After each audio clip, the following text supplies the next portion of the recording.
All right, Shalom. First and foremost, giving all praise, glory, and honor that's due to Yahweh, Bahashem, Yahweh Shai, Bahashem, Rachak, Wadash, and double honors to the elders and apostles at Great Millstone who grew well. Peace and blessings to the 144,000 and the hopeful elect. Shalom, Barakathum. And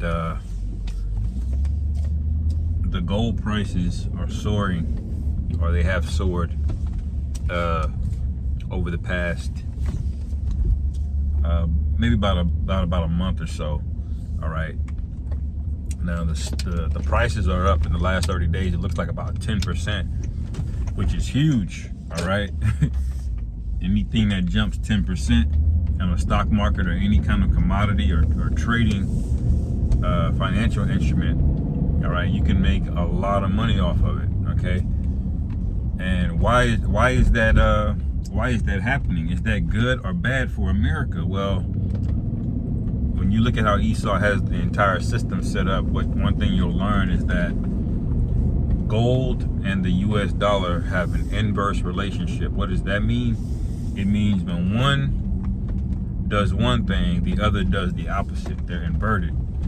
Okay, so if gold goes up, that means the dollar is gone down, or is represented to be down in value. All right, when gold goes down, that means the dollar goes up. Okay, now you have to ask yourself, how did gold go from being $35 an ounce, you know, when Franklin D. Roosevelt was in office in the 30s, to now it's $2,300 now, man. $2,300. I remember like last year sometime we were talking about, damn, gold is $1,800. You know, now it's $2,300. All right, but back in the 30s it was $35. How did that happen? All right, because Esau created the US dollar, which is nothing but, you know, witchcraft. Okay, that's what it is. It's a deception tool designed to trade debt for productivity. Okay, you get debt and Esau gets productivity out of you. It's a Ponzi scheme. All right, and whenever you see gold going up, that means this Ponzi scheme tool he has is US dollar. That means it's on the back foot. All right, that means these relationships that he's got with these other nations ain't so good because they're holding a lot of US dollars. That means his threatening power, his ability to threaten other nations with sanctions is greatly diminished because the US dollar doesn't hold as much power anymore. All right, and he's doing this on purpose. He knows exactly how this works. All right, he's the one that set up the gold standard and he went off the gold standard. All right, so you have to ask yourself as watchmen, well, what is he up to? Let's get ready to go down. Well, he has absolutely no plans on continuing with this vanilla ass US dollar anymore. He's gonna upgrade to a new version of it. All right, it's gonna have all kind of benefits, I'm sure. Okay, that will look good on the surface, but what you'll find out is that it's gonna make you a slave. You're gonna be perpetually a slave, man. All right. And he's figured out how to enslave you with the US dollar you got now. So what's going to happen when he can lock down accounts and he can track? It would be like him being able to track. You know, you got on a dollar, you have serial numbers on a dollar, right? That would be like him he'll be able to track those serial numbers in real time. Okay, wherever you spend it, it's not just $20 of fungible money. All right, fungible meaning you can't tell the distinction between one serial number dollar versus another. It's just $20. All right, when he gets to the point where he can just track everything, you're gonna see, you know, what we're talking about. All right, you're gonna see why some of the smartest people in the world are just letting the U.S. and global economy go by the wayside. All right, because it's all intentional, man. All right. It's never a good thing for the population at large when you start seeing the gold prices skyrocket. Okay. And the reason it's not a good thing is because how many people are holding gold, actual physical gold? You know, very, very, very few people have gold in any significant amount where they have physical access to it. It's in a safe somewhere and they have a decent amount of it. All right. Most people don't even have $500 to their name. All right. That they have saved for an emergency. And you're talking about a gold coin, 1 ounce, probably be about this big, is now worth over $3,000, man. All right, people don't have a lot of that, enough to the point where they need a safe to carry it around somewhere. All right, and that basically shows you how much the U.S. dollar has diminished over time. Because remember what I said about that inverse relationship. If gold was $35 back in the 30s and now it's worth $3,000. All right, it went up.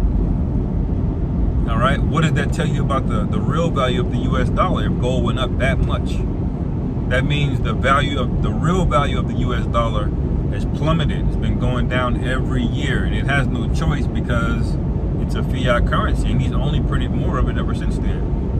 Okay, there's no parameters or any rules to how much money he can print and make and put in circulation and how he wants to distribute it.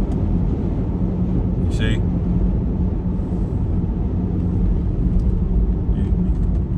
This thing always goes up here.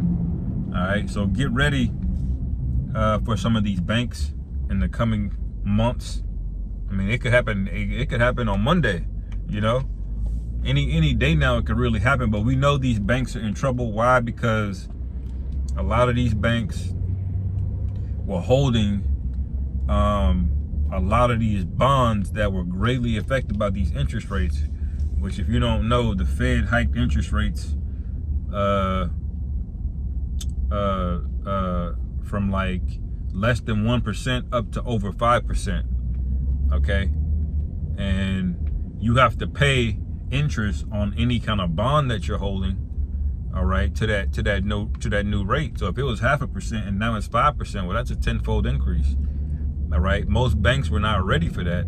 This is why SVB, Silicon Valley Bank, went under and got in trouble last year. All right, and really all of these banks all of these regional banks. The only banks that are going to be okay are going to be like your Citigroups, your JP Morgan Chase, all right, your Bank of Americas. They'll be fine. But all of these regional banks, these credit unions, they're going to get absolutely run over with these bonds, man. A lot of it's commercial real estate, you know. So the collapse economically is already set to happen. And all of these elites, these people that are worth millions, tens of millions even, they're all going to be with it. Why? Because they don't want to lose their quality of life. They're going to take the you know what, the charagma. They're going to be on board with this new money system. Okay. And then the rest of you going to have a decision to make. All right. Because most people have negative net worths. All right. Most people have a negative net worth. If you have a mortgage, all right, and you don't have more money in the bank than what that mortgage is worth, then your net worth is negative. Okay. That's how it works. You see? So most people are going to be put into a squeeze, man. Now, what happens when he gets petty, which he will, and say you can't buy groceries, you can't buy diapers, you know, for your kid, you can't buy a house, okay, you can't get any loans. All right, people gonna have a decision to make, but are they paying attention to the price of gold? No, they're like, what does that have to do with anything, man? You know, they think these things are benign, but they're not, man. And the Lord shows it to us and has us put these videos out and preach about it on the highways and byways for a reason, because, you know, it's a yet another sign of the end, man. So we'll watch and see what happens on the finance front. We know the World War III front, things are on and popping, all right? But we'll see, you know. Anyway, I just wanted to speak a few words on that. I know this is kind of a little bit of a late news, but it's still recent, you know, and it's still fairly new and going on. So with that, Lord willing, this is edifying. Call halal Yahweh Bashimi Hawashai Bahashim Rakhakuta Shalom. Kom Yashua.